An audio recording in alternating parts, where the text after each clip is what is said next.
Hello everyone. Today we are coming back with our next lecture, that is lecture number 10 of this series, that is diffraction. Okay.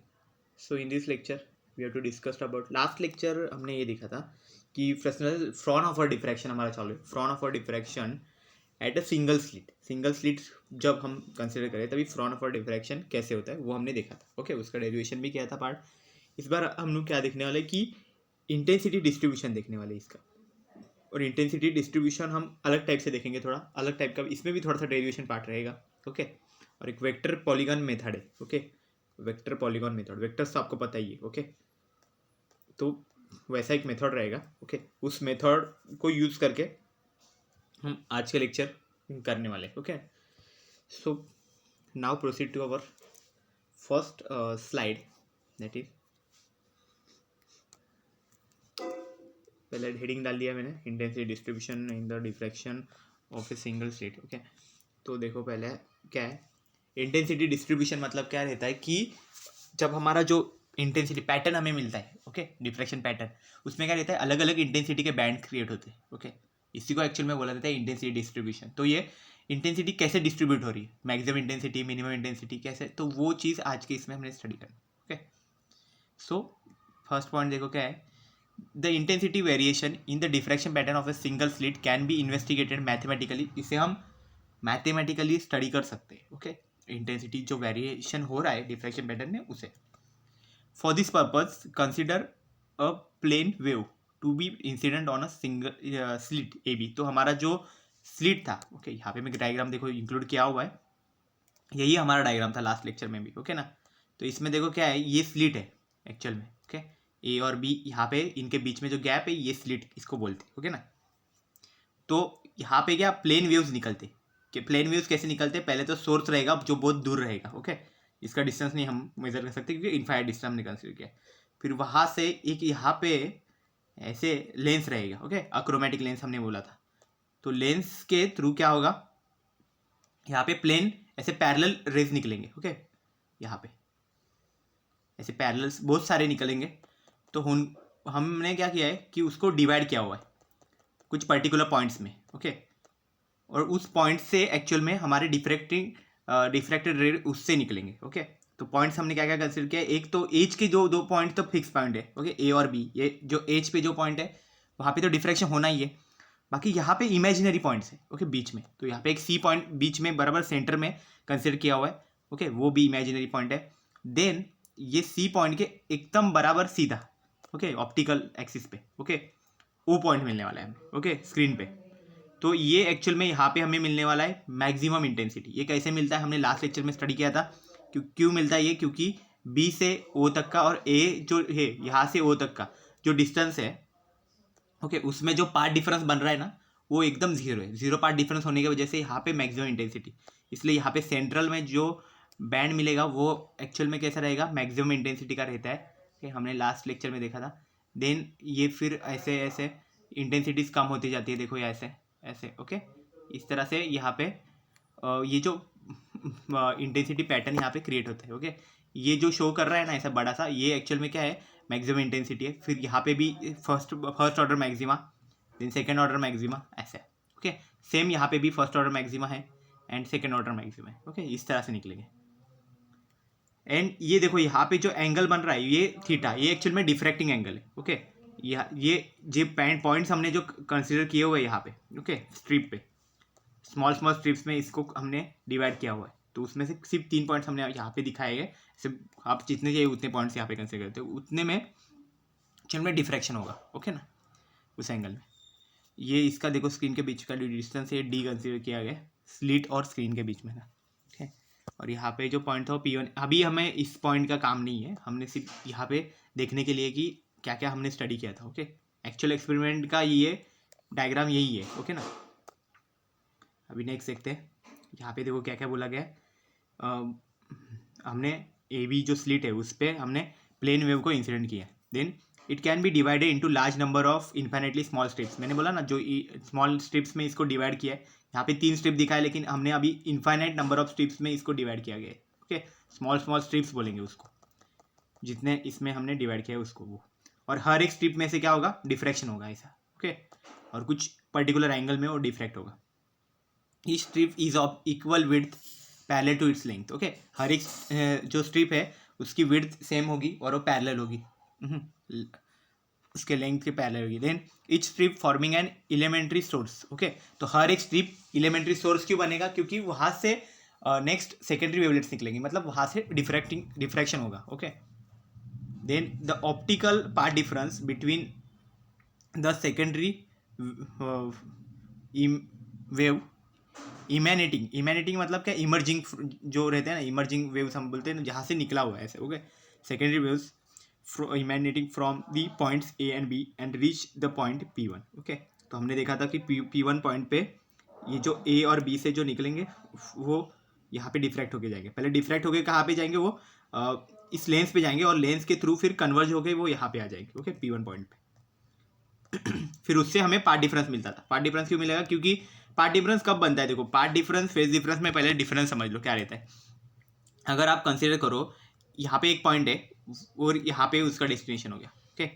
यहाँ पे हमारा एक point है, then यहाँ पे एक पॉइंट है, उसका भी डेस्टिनेशन इधर है। तो क्या होगा, दोनों का डेस्टिनेशन एक ही लाइन पे, ओके। ये सेम लाइन पे दोनों का भी डेस्टिनेशन पॉइंट है, बट इनिशियल पॉइंट अलग अलग है। इनिशियल पॉइंट इसका यहाँ पे, इसका यहाँ पे, ओके। तो हमें पार्ट डिफरेंस निकालना है। तो पार्ट डिफरेंस निकालना है, जो छोटा है वहाँ से एक परपेंडिकुलर ड्रॉ करो और ये जो डिस्टेंस बचेगा, ओके, ये पूरा है हमारा पार्ट डिफरेंस रहेगा, ओके ना। ये एक्चुअल में रहता है पार्ट डिफरेंस। तो इसमें भी वही चीज़ हो रही है, देखो यहाँ से जो निकलेगा डिफ्रैक्ट हो रहा है, ओके, वो लेंस में जा रहा है, लेंस से फिर कन्वर्ज होके जा रहा है, okay.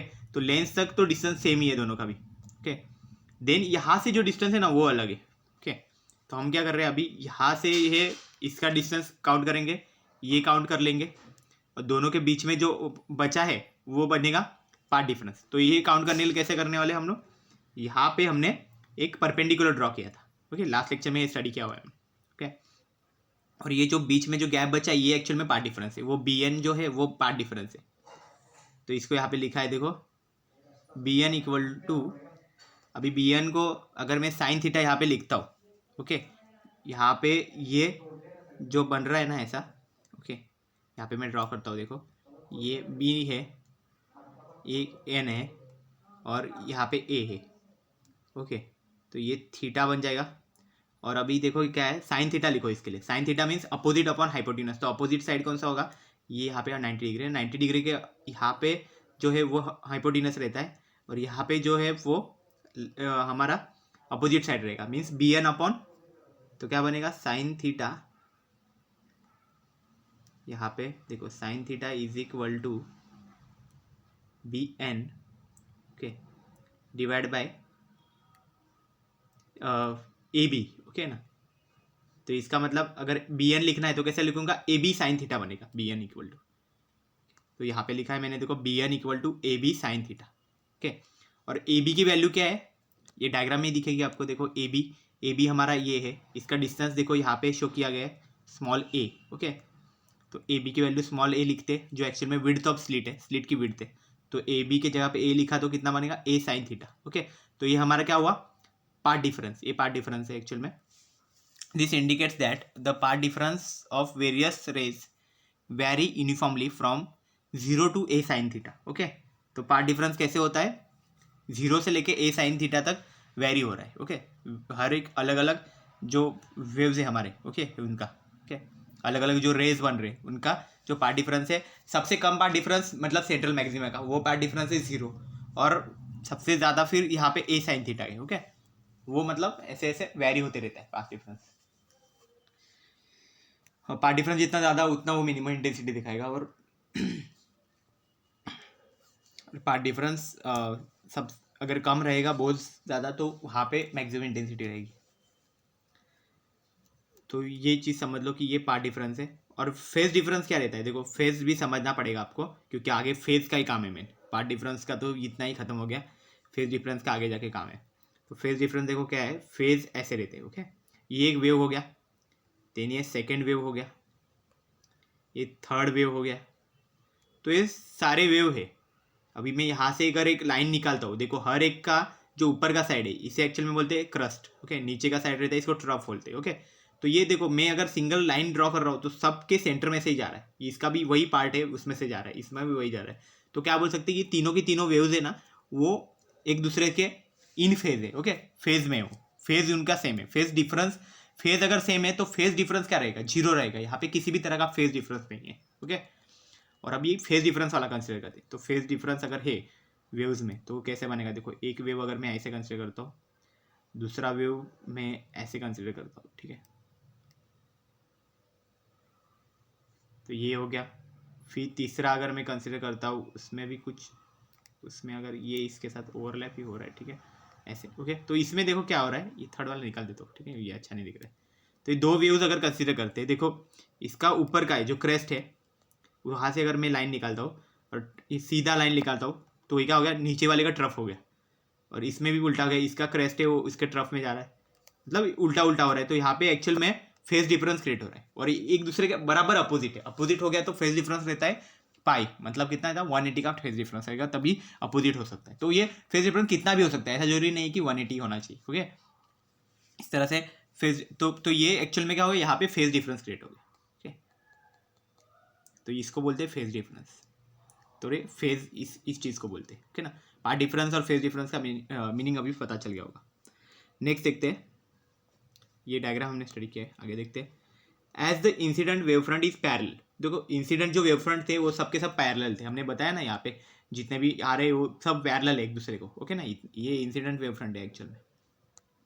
Then the amplitude of vibration of the wave from each such strip can be consider to be the equal.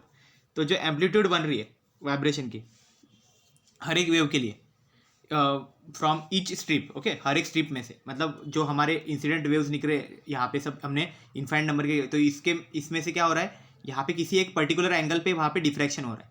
Okay, तो वो जो पर्टिकुलर एंगल पे डिफ्रैक्शन हो रहा है वो जो स्ट्रिप्स है, ओके, तो उसकी कुछ एम्पलीट्यूड रहेगी, amplitude of vibration of the wave from each such strip can be consider to be equal. तो जो एम्पलीट्यूड है हमने ऐसे तो इक्वल कंसिडर किया है। ओके, एक्चुअल में इक्वल नहीं होना चाहिए वो, तो हमने इक्वल कंसिडर किया है। But one thing is to be noted that their initial phase will differ by constant amount. Okay, but हमें एक चीज़ याद रखनी पड़ेगी कि उसकी स्टार्टिंग में जो फेज था ना उसमें कुछ स्मॉल अमाउंट में, कांस्टेंट अमाउंट में वहाँ पे डिफरेंस आ रहा था। ओके, मतलब डिफरेंस तो है बट एक कांस्टेंट अमाउंट में डिफरेंस है, मतलब समझो अगर λ/2 का डिफरेंस है तो वही डिफरेंस आगे आगे कंटिन्यू हो गया। ओके, मतलब λ/2 नहीं, पाई का अगर पाई नहीं π/3 का डिफरेंस है तो π/3 हर एक फेज के लिए वही बढ़ता जा रहा है या फिर कम होते जा रहा है। ओके ना, ऐसा, तो इसको बोलते हैं कांस्टेंट, वहाँ पे फेज डिफरेंस हो रहा है। The secondary waves are consider in a direction making an angle 0 with A. Okay, तो हमने अभी क्या बताया कि यहाँ पे फेज डिफरेंस हो रहा है बट कांस्टेंट अमाउंट में। The secondary waves are consider in a direction making an angle theta with A. Okay, तो जो सेकेंडरी वेव्स है, जो हमने बताया ना कि जो वेव्स निकलते हैं ना, पहले जो सोर्स से निकलते हैं वो प्राइमरी रहते हैं, फिर एक किसी स्लिट में से जो डिफ्रैक्शन होके जो निकलेंगे, जो पर्टिकुलर एंगल पे निकलेंगे। ओके ना, ये स्लिट है यहाँ पे, यहाँ से ये हमने ऐसे कंसिडर किए थे। ओके, तो यहाँ से ये डिफ्रैक्ट हो रहा है। ओके, तो ये सब जो है इसको सेकेंडरी बोलते हैं। ओके ना, ये सब निकलेंगे ना रेस, इनको सेकेंडरी रेस बोला जाता है। तो ये सेकेंडरी वेव्स जो निकलेंगे are consider in a direction making an angle theta with A. Okay, theta angle बना रहा है ये ए के साथ। ए कौन सा है, हमारा पॉइंट है, एज का पॉइंट है। ओके, जो हमारी स्लीट बनती है ना उसका पॉइंट है। The path difference increase and hence the phase difference also increases. तो यहाँ पे क्या होता है, पार्ट डिफरेंस थोड़ा इंक्रीज होते जाता है एंड जो फेज डिफरेंस है वो भी इंक्रीज होता रहता है। ओके, यहाँ पे वो हो गया। तो यहाँ पे पता चल रहा है कि फेज डिफरेंस आ रहा है, यहाँ पे कोई कांस्टेंट फेज डिफरेंस नहीं है। हमने कंसिडर किया था कांस्टेंट, बट वो कांस्टेंट नहीं होता कि उसमें थोड़ा बहुत इधर इंक्रीज हो रहा है। ओके, कांस्टेंट अमाउंट में बस और इंक्रीज हो रहा है ऐसे। The resultant amplitude due to all such individual small strips can be calculated. तो ऐसे केस में क्या, जहाँ पे फेज डिफरेंस क्रिएट हो रहा है, ओके, तो ऐसे केस में हमें एक मेथड यूज़ करनी पड़ती है। ओके, वो कौन सी मेथड है, वेक्टर पॉलीगॉन मेथड। ओके, यहाँ पे हमने यूज़ किया गया। तो resultant amplitude due to all such individual small strips, okay, हर एक स्ट्रिप्स के लिए can be calculated by means of a vector polygon method. तो वेक्टर पॉलीगॉन मेथड अभी हम देखेंगे। ओके, तो वेक्टर्स क्या रहता है, देखो जिसको रहता है मैग्नीट्यूड और डायरेक्शन। ओके, तो वेक्टर्स को शो करते हैं ऐसे एरो से शो करते हैं। तो क्या होता है, ये इसका हेड रहता है, ये टेल रहता है। ओके, तो अभी हमें भी वही करना है यहाँ पे, ये ऐसे एरोज ही बनाने हैं। ओके, यहाँ पे वेक्टर पॉलीगॉन मेथड यही रहता है। तो इसमें क्या रहता है, एक्चुअल में जो हमारे वाइब्रेशन है, एम्पलीट्यूड, जो एम्पलीट्यूड रहेंगे हमारे वेव्स के, amplitude of the vibration of waves, okay, उसको हमें वहाँ पे दिखाना है, रिजल्टेंट एम्पलीट्यूड वहाँ पे ड्रॉ करने के लिए। तो हर एक स्ट्रिप में से जो एम्पलीट्यूड होगी उसके वेव्स की, उसे हमें शो करना है वेक्टर पॉलीगॉन मेथड में। अभी आगे मैंने दिखाया गया, देखो यहाँ पे दिखाया, as the amplitudes are small and the phase difference increases by infinite similarly small value from strip to strip, okay. तो यहाँ पे क्या है कि एम्पलीट्यूड बहुत स्मॉल है, ओके, एंड फेज डिफरेंस भी इंक्रीज जो हो रहा है, ओके, वो इनफाइनाइट स्मॉल अमाउंट में हो रहा है, मतलब बहुत स्मॉल अमाउंट में वहाँ पे स्ट्रिप टू स्ट्रिप वहाँ पे बढ़ते जा रहा है। Hence the vibration polygon coincides with the circular arc O Q, okay. तो ये अभी हम डायग्राम देखेंगे उसमें पता चलेगा, ओके ना। वाइब्रेशन पॉलीगॉन जो क्रिएट हो रहा है, ओके, वो एक आर्क के साथ कोइंसाइड हो रहा है, ओके। तो यहाँ पे मैं पहले ये बता दो, देखो अगर फेज डिफरेंस नहीं है अगर किसी भी चीज़ का, और वो टाइम पे अगर वेक्टर पॉलीगॉन मेथड यूज़ करते, वेक्टर पॉलीगॉन में क्या रहता है, जो इनिशियल जो पहला हमारा एम्पलीट्यूड है, ओके, उसको शो किया जाएगा ऐसे, ओके, वेक्टर के लेंथ के साथ। फिर सेकंड जो है एम्पलीट्यूड अलग नेक्स्ट ट्रिप का, तो उसका भी अगर वो भी अगर इन फेज है, अगर फेज सेम है दोनों का भी, तो वो ऐसे आएगा। फिर तीसरे का भी अगर फेज सेम है तो वो ऐसे आएगा। फिर चौथे का भी ऐसा, ओके। तो हर एक जन एक लाइन में आएगा क्योंकि ये सबका ये फेज सेम है। पर अगर फेज डिफरेंस है तो क्या होगा, ये डायरेक्शन चेंज कर देगा यहाँ पे। फिर इसके बाद और थोड़ा सा फेज डिफरेंस है तो और इसका डायरेक्शन चेंज हो गया, देन और ये इसका फेज डिफरेंस है तो यहाँ पे ऐसे आगे आगे जाते रहेगा, ओके। और फिर हम ये इनिशियल जो पॉइंट है यहाँ से इसको यहाँ ज्वाइन कर देंगे, ओके। तो एक आर्क बन गया, ओके, आर्क बन गया है, ओके। आर्क क्या रहता है, आर्क का एक सेंटर रहता है। सेंटर कहाँ पे बनेगा, ये ऐसा बनेगा, यहाँ पे एक सेंटर होगा इसका, ओके, ये सेंटर बनेगा इसका। तो ये वही दिखाया, देखो यहाँ पे ये कैसे हो गया, यहाँ पे पहले एक पॉइंट बना, फिर यहाँ पे, फिर यहाँ पे, जैसे जैसे बढ़ते जाएंगे वैसे ऊपर ऊपर जाएगा ना, क्योंकि जितना फेज डिफरेंस होगा उतना ऊपर ऊपर हो जाएगा, ओके। मतलब यहाँ पे जो वाई एक्सिस है ना वो एक्चुअल में फेज डिफरेंस को शो कर रहा है, और ये जो है ना एक्स एक्सिस वो एक्चुअल में एम्पलीट्यूड को शो कर रहा है, ओके। एम्पलीट्यूड जितना होगा वो आगे आगे जाएगा, ओके। लेकिन फेज डिफरेंस की वजह से क्या होगा, वो ऊपर ऊपर जाएगा, वो अपना डायरेक्शन चेंज करेगा। अगर फेज डिफरेंस नहीं है तो वो कैसे जाएगा, ऐसा सीधे सीधे लाइन में जाते रहेगा, ओके। यहाँ पे फेज डिफरेंस देखो कुछ नहीं है तो ये सीधे लाइन में जा रहा है, ओके। तो ये चीज़ होगी, तो यहाँ पे ये रहेगा। और ट्रेन हम क्या करेंगे, ये सेंटर रहेगा हमारे आर्क का सेंटर है, ओके। ये आर्क फॉर्म कर रहा है ना, ऐसा ऐसा आर्क फॉर्म कर रहा है ये, ओके। तो उसका ये सेंटर है यहाँ पे, ये पॉइंट। और यहाँ पे देखो एक पॉइंट के बाद हम क्या करेंगे, यहाँ पे एक सर्कल ऐसा ड्रॉ कर देंगे, पूरा ऐसा कंप्लीट एक सर्कल, ओके। तो इस सर्कल को क्या करेगा, यहाँ पे आर्क फॉर्म करेगा। तो यहाँ से एक लाइन हम ऐसा ड्रॉ कर देंगे जो एक्चुअल में हमारे इस एक्स एक्सिस को मीट करेगी एक एंगल में। और यहाँ पे जो एंगल रहेगा ना वो एंगल यहाँ पे भी रहेगा, ये पूरा, ओके। तो इसका हाफ यहाँ पे बनेगा। तो ये एंगल जो है वो एक्चुअल में फेज डिफरेंस है, ओके। इसी एंगल को बोला जाए फेज डिफरेंस, ओके। ये रेडियस हमने ड्रॉ किया था यहाँ पे। तो एक्चुअल में बुक का ये फिगर नहीं है, क्योंकि यही ऐसे टाइप का ही फिगर है, बस ये जो नोटेशन है डेल्टा वगैरह ये नोटेशन नहीं है। अभी मैं टेक्स्ट बुक का यहाँ पे दिखाता हूँ, ओके। तो यहाँ पे देखो theta is not equal to zero, मतलब क्या है एक्चुअल में कि यहाँ पे फेज डिफरेंस जीरो नहीं है, यहाँ पे फेज डिफरेंस जीरो है, यहाँ पे बताइए, ओके। तो ये आपके समझने के लिए मैंने बनाया गया, ये डायग्राम आपको बनाने की ज़रूरत नहीं है। मेन जो डायग्राम है वो आगे है, ओके। तो ये डायग्राम हमारा जो टेक्स्ट बुक का मेन डायग्राम है वो यही है, ओके। तो इसमें एक्चुअल में क्या है, इसमें आपको देखो एक सिर्फ दो ही डायग्राम यहाँ पे एरोज बनाए गए, तो यहाँ पे इतना समझ में नहीं आता था आपको, इसलिए मैंने वो डायग्राम यहाँ पे इंक्लूड किया गया। तो देखो इसमें भी वही चीज़ है जो मैंने अभी बताई, वही यहाँ पे देखो ये पहला इन्होंने ऐसा बनाया गया, ओके। देन यहाँ पे सेकंड बनेगा, ये जो आर्क बन रहा है ना वही यहाँ पे ऐसे बहुत सारे बनेंगे, ओके। लेकिन इन्होंने ड्रॉ नहीं किया यहाँ पे, ओके। देन यहाँ पे यहाँ ये कोइंसाइड हो जाएगा, फिर यहाँ से यहाँ ये हम इसको ड्रॉ करेंगे। देन क्या होगा, ये जो दो पॉइंट्स है ओ पॉइंट और क्यू पॉइंट बनेगा जिसमें एक्चुअल में ये कोइंसाइड कर रहे हैं, तो इसको हम ज्वाइन कर लेंगे तो एक ट्राइंगल बन जाएगा पूरा, ओके। ओ सी क्यू ऐसा ट्राइंगल बन जाएगा। और यहाँ से इसको देखो ये एक्सटेंड कर देंगे हम, यहाँ पे जो टेंजेंट बनेगा ना, टेंजेंट मतलब एक्चुअल में क्या रहता है, कोई भी अगर कर्व है एक सर्कल है उसको अगर कोई भी ऐसा लाइन अगर टच कर रहा है ना तो उस लाइन को बोला जाता है टेंजेंट, उसे टेंजेंट बोला जाता है। मैं मोस्टली वेक्टर रहता है, वेक्टर ऐसे टच होते तो उसको टेंजेंट बोलते हैं। तो ये सब टेंजेंट ही थे जो हमने अभी ड्रॉ किए थे। तो यहाँ पे जो एंगल बनेगा वो 2 अल्फा है, सेम एंगल इधर भी रहेगा, ओके। ये भी 2 अल्फा ही बनेगा। तो ये एक्चुअल में क्या है, फेज डिफरेंस शो करता है। तो ये रहेगा, इसका हाफ जो एंगल है वो अल्फा अल्फा रहेगा, ओके। दोनों में भी ये जो है इसमें पूरा 2 अल्फा है और जो हाफ है वो अल्फ़ा और अल्फ़ा रहेगा यहाँ पे। ओके, तो ये चीज़ है। इसमें आर्क का नाम क्या है, ओ पी क्यू ये आर्क हो गया। ओके, उसका सेंटर सी है, और ये जो हमारा सी एन हमने परपेंडिकुलर इसमें ड्रॉ किया हुआ है इसको काउंट करने के लिए। ओके, तो अभी देखते हैं यहाँ पे देखो कौन से हमारे सेंटेंसेस बाकी थे। The tangents O M at O, देखो vibration polygon coincides with the circular arc O Q. तो ये दो सर्कुलर आर्क है ओ क्यू, इसके साथ क्या हो रहा है वो एक्चुअल में ये जो ओ क्यू है सर्कुलर आर्क ऐसे बनेगा। ओके, इसको आर्क बोला जाता है। तो इसके साथ क्या हो रहा है वो पॉलीगॉन जो होता है, पॉलीगॉन मतलब क्या रहता है, कोई भी जो ट्राइंगल, अभी ये ट्राइंगल यहाँ पे बन गया। ओके, तो इस तरह से रहता है ना, उसको पॉलीगॉन बोला जाता है, regular polygon. The tangents O M at O and M Q at Q. Okay, दो जो टेंजेंट्स है ओ एम, देखो ये जो टेंजेंट्स है ओ एम पहला बन रहा है, देन ओ क्यू एक ओके वो ओ पॉइंट से कनेक्टेड है, देन एम क्यू है वो क्यू पॉइंट से कनेक्टेड है। जो ए एम क्यू बन रहा है ये भी टेंजेंट ही है, बस इसको एक्सटेंड किया हमने, नीचे के साइड एक्सटेंड किया तो ये एक्स एक्सिस को मीट कर रहा है 2 अल्फा एंगल में। ओके,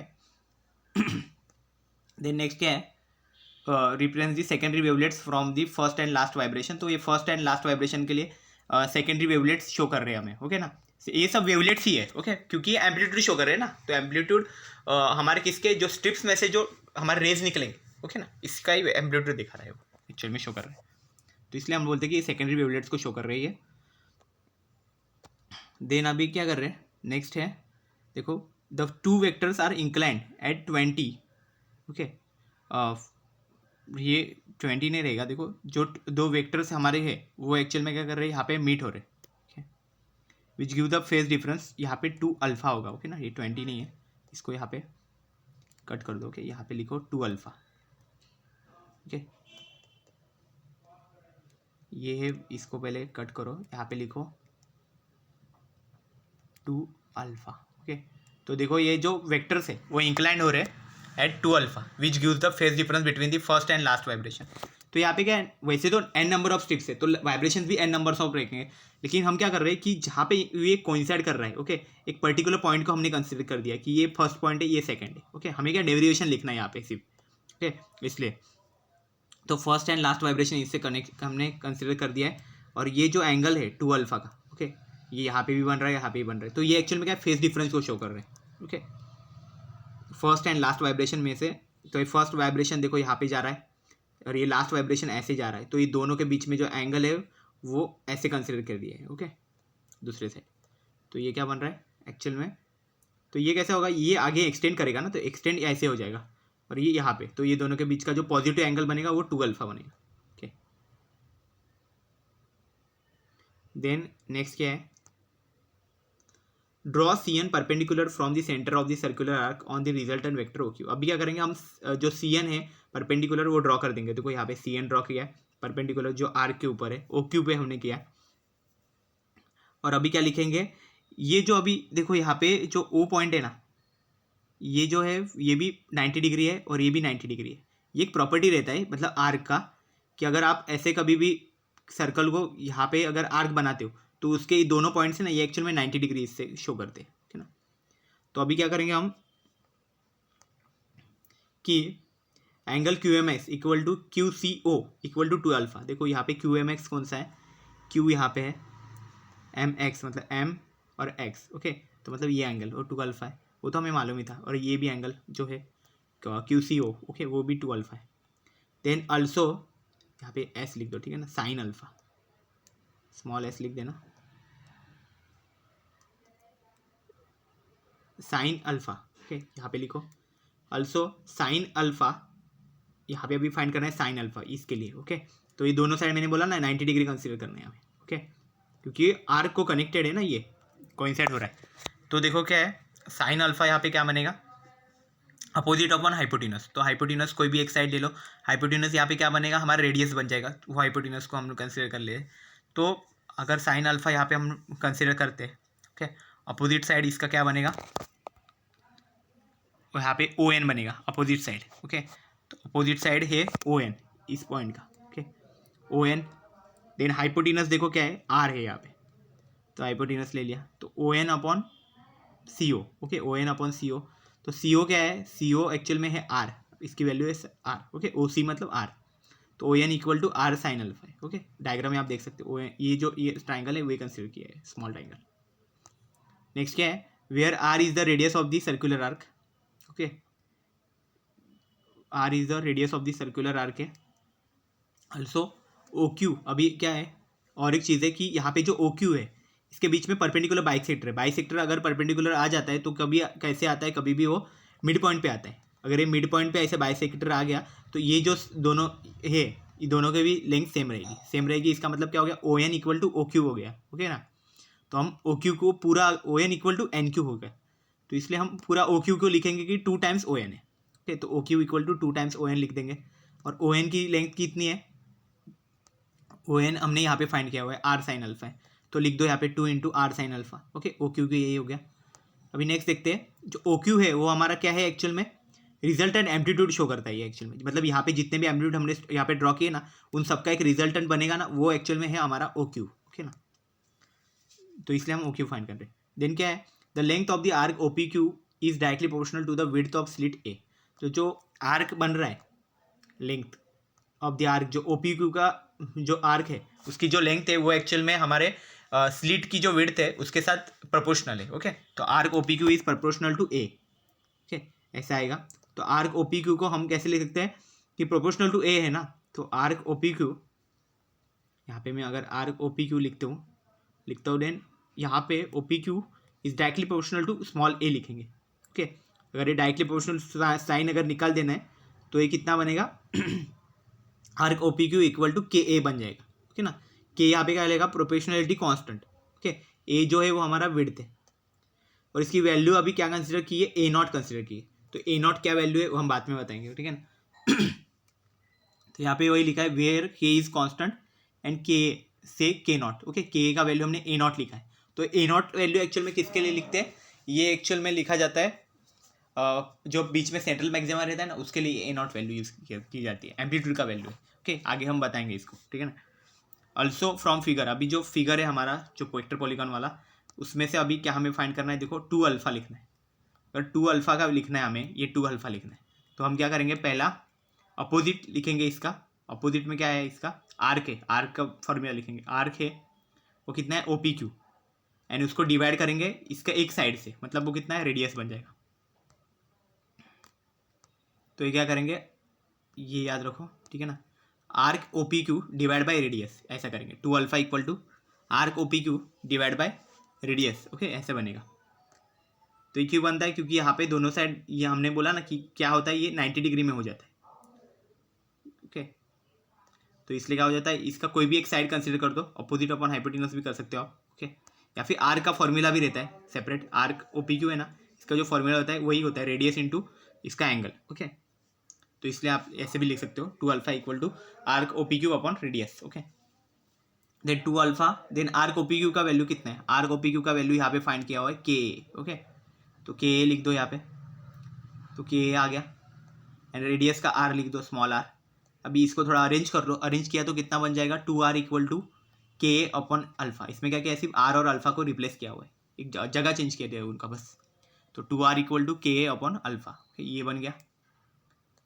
देन इसको अभी सब्स्टिट्यूट करना है, तो क्या substituting in equation we get, अभी ओ क्यू वाला जो इक्वेशन था उसमें सब्स्टिट्यूट करो। तो ये इक्वेशन कितना था ओ क्यू का, तो ये इक्वेशन मतलब इक्वेशन 4, ओके। इक्वेशन 4 में, तो ये इक्वेशन 4 रहेगा, ओके ना, यहाँ पे आप लिख दो, ठीक है। इक्वेशन 4 में अगर ये सब्स्टिट्यूट करता हूँ मैं, तो ओ क्यू इक्वल टू क्या बनेगा, आर साइन अल्फा है, तो आर की वैल्यू कितनी बनेगी यहाँ से, के बाई अल्फा है ना, तो 2 को नीचे डाल दो, ओके। यहाँ पे 2 ऑलरेडी है, ओके ना, तो 2 से 2 कैंसिल हो जाएगा, तो 2r की जगह पे के बाई अल्फा लिखो, तो O Q equal to K by alpha into sine alpha बन गया। इधर resultant amplitude O Q is equal to A, तो रिजल्टेंट एम्पलीट्यूड था ना जो ओ क्यू जो था हमारा, ये रिजल्टेंट एम्पलीट्यूड था हर एक का, तो उसकी वैल्यू अगर समझो कि कैपिटल ए वैल्यू है उसकी, ओके, ऐसा हमने कंसिडर किया हुआ है। यहाँ पे ए वैल्यू अगर कैपिटल ए अगर उसका एम्पलीट्यूड शो कर रहा है, ओके, रिजल्ट एम्पलीट्यूड, तो हम क्या करेंगे, ओ क्यू की जगह पे ए लिख देंगे, कैपिटल ए। देन यहाँ पे के ए बन जाएगा, साइन अल्फा के नीचे अल्फा लिख देंगे, ओके। अभी ये के ए की वैल्यू कितनी बनेगी, यहाँ पे वैल्यू हमने स्टार्टिंग में लिखी थी, के की वैल्यू यहाँ पे देखो ए नॉट लिखिए, तो ए नॉट लिख दो यहाँ पे। ओके, अभी ए नॉट क्या है अभी मैं बताता हूँ, ठीक है। ठीक, यहाँ पे लिखा हुआ है देखो, this equation denotes the amplitude of the resultant vibration so that the resultant intensity is given by I. Okay, तो मतलब क्या होता है, ये जो इक्वेशन अभी शो कर रहा है वो एक्चुअल में क्या हमें रिजल्टेंट एम्पलीट्यूड बता रहा है। Okay, resultant vibration, so resultant intensity यहाँ पे क्या होगी, आई होगी। ओके, यहाँ पे रिजल्टेंट इंटेंसिटी आई होगी, और जो यहाँ पे ए नॉट है वो ए नॉट देखो यहाँ पे बताया गया, A naught square. Okay, is the intensity of the principal maximum at alpha. Okay, तो ए नॉट को देखो इन्होंने कैसे किया है, अभी क्या है, एक रिलेशन रहता है, intensity is equal to amplitude square. Okay, ये रिलेशन है, ये हमेशा याद रखो, intensity is equal to amplitude square relation रहता है। तो इसलिए क्या किया, अभी देखो एम्पलीट्यूड है, इसका इंटेंसिटी के फॉर्म में लिखा, पहले का लिखा intensity is equal to amplitude square. अभी एम्पलीट्यूड हमारा क्या है, A naught into sine alpha upon alpha, तो ए नॉट स्क्वायर कर दिया, ये sine alpha by alpha whole square कर दिया। अभी ये ए नॉट स्क्वायर है, इसकी वैल्यू क्या है, ए नॉट स्क्वायर मतलब कितना आएगा, आई नॉट आएगा ना। ओके, आई नॉट लिख देंगे, तो आई नॉट स्क्वायर की जगह पे आई नॉट लिख दिया, तो I naught into sine alpha square by alpha, ये बन गया एक्चुअल में हमारा इंटेंसिटी का equation, where I naught equal to A naught square. Okay, तो ए नॉट स्क्वायर बन गया, और जो ए नॉट स्क्वायर है ये एक्चुअल में क्या बताता है, एम्पलीट्यूड बताता है कभी का, जब मैक्सिमम इंटेंसिटी हो तभी। तो ये क्या, I naught is equal to A naught square is the intensity of principal maximum at alpha equal to 0। तो ये चीज़ थी वहाँ पे, क्यों इंटेंसिटी को शो कर रहा है, मैक्सिमम प्रिंसिपल मैक्सिमम की जो इंटेंसिटी है, जहाँ पे हमारा अल्फा इक्वल टू 0 बनेगा। ओके, अल्फा मतलब क्या बताता है, वो एक्चुअल में फेज डिफरेंस को बता रहा है ना, तो वो एक्चुअल में जहाँ पे 0 हो जाएगा वो एक्चुअल में हमारा ए नॉट पॉइंट रहेगा। Okay, the intensity at any point on the screen is proportional to, और इंटेंसिटी जो रहेगी स्क्रीन के अलग अलग पॉइंट्स पे, ओके, तो वो किसके साथ प्रोपोर्शनल रहेगी, साइन अल्फा बाय अल्फा के स्क्वायर के साथ प्रोपोर्शनल रहेगी। यहाँ पे ये इक्वेशन में बता ही रहा है। ओके, ये इक्वेशन में बता रहे थे, इंटेंसिटी इसके साथ प्रोपोर्शनल रहेगी। ओके, तो ये चीज़ होगी, ये मेन इक्वेशन है इंटेंसिटी का, और ये एम्पलीट्यूड का मेन इक्वेशन है। एम्पलीट्यूड किसके साथ रहेगा, साइन अल्फा के साथ। Okay, constant. तो अभी आगे है, since the part difference of lambda corresponds to a phase change of 2 pi. अगर हम कंसिडर करें कि लैम्बडा का फेज डिफरेंस है, ओके, पार्ट डिफरेंस है लैम्बडा का, जो एक्चुअल में फेज चेंज कितना बताता है, 2 पाई का फेज चेंज क्रिएट करते हैं। ओके, सो फेज डिफरेंस हम कैसे लिख सकते हैं, देखो फेज डिफरेंस का फॉर्मूला लिखा है 2 पाई by lambda into A sine theta. Okay, 2 pi by lambda यहाँ पे एक्चुअल में फॉर्मूला क्या बनता है, 2 पाई by lambda into path difference बनता है। ओके, तो पार्ट डिफरेंस हमारा क्या था, ए साइन थीटा। ये कहाँ पे हमारा जो स्टार्टिंग का फर्स्ट इक्वेशन है ना, वो B N equal to A sine theta यहाँ पे बन रहा था। ओके, ए साइन थीटा, तो वो इक्वेशन देख लो, ठीक है ना, वो एक्चुअल में हमारा पार्ट डिफरेंस है। तो 2 पाई by lambda into path difference. Okay, यहाँ पे पार्ट डिफरेंस लिख देना, और देन फेज डिफरेंस कितना आया है अभी यहाँ पे कंसिडर कर रहे हैं, फेज डिफरेंस हमारा है 2 अल्फा। ओके, हमारा वेक्टर पॉलीगॉन डायग्राम में हमने दिखाया था 2 अल्फा का phase difference, 2 pi by lambda into A sine theta, यहाँ पे ऐसे लिखा है। देन अल्फा का वैल्यू अभी लिख रहे हैं, तो ये 2 पाई कैंसिल, 2 कैंसिल हो गया, तो कितना हुआ, alpha equal to pi by lambda A sine theta, तो ये अल्फा का वैल्यू हो गया यहाँ पे। Here the part difference between the secondary waves from A and B is A sine theta, part difference यहाँ पे ए साइन थीटा है। ओके, तो ये देखो इस तरह के हमारे मिलेगा, तो यहाँ पे देखो ये ऊपर के साइड ये सब फेज डिफरेंस है, और ये सब है पार्ट डिफरेंस है। ओके, अलग अलग पॉइंट्स के लिए सेम हमने डायग्राम लास्ट लेक्चर में भी स्टडी किया था। ओके, वही डायग्राम है, इस तरह से हमें पैटर्न मिलेगा। यहाँ पे फेज डिफरेंस कुछ, यहाँ पे पार्ट डिफरेंस कुछ नहीं रहेगा, फेज डिफरेंस भी 0 रहेगा। ओके, मैक्सिमम इंटेंसिटी पे। Thus eight any point on the screen the magnitude of intensity is alpha dependent, तो जो इंटेंसिटी है वो एक्चुअल में अल्फा पे डिपेंड करेगी, कितना होना चाहिए वो। So we get number minimum and maximum. Okay, इसलिए हमें मिनिमम और मैक्सिमम इंटेंसिटी वाले बैंड्स मिलेंगे। तो यहाँ पे क्या लिखा है, फ्रॉम अबव इक्वेशन 12, जो हमारा इक्वेशन 12 बन रहा है, जो अल्फा इक्वल टू क्या था, sign alpha by alpha pi by lambda sign theta. Okay, pi by lambda into A sine theta. Okay, तो इसमें क्या है, एक्चुअल में ये थीटा पे डिपेंड कर रहा है, ऐसा इसमें पता चल रहा है। Okay, it is clear that the value of alpha depends on the angle of diffraction theta. Okay, जो अल्फा की जो वैल्यू है वो एक्चुअल में एंगल ऑफ डिफ्रैक्शन थीटा पे डिपेंड कर रहा है। ये थीटा क्या है, एक्चुअल में डिफ्रैक्शन एंगल है ना।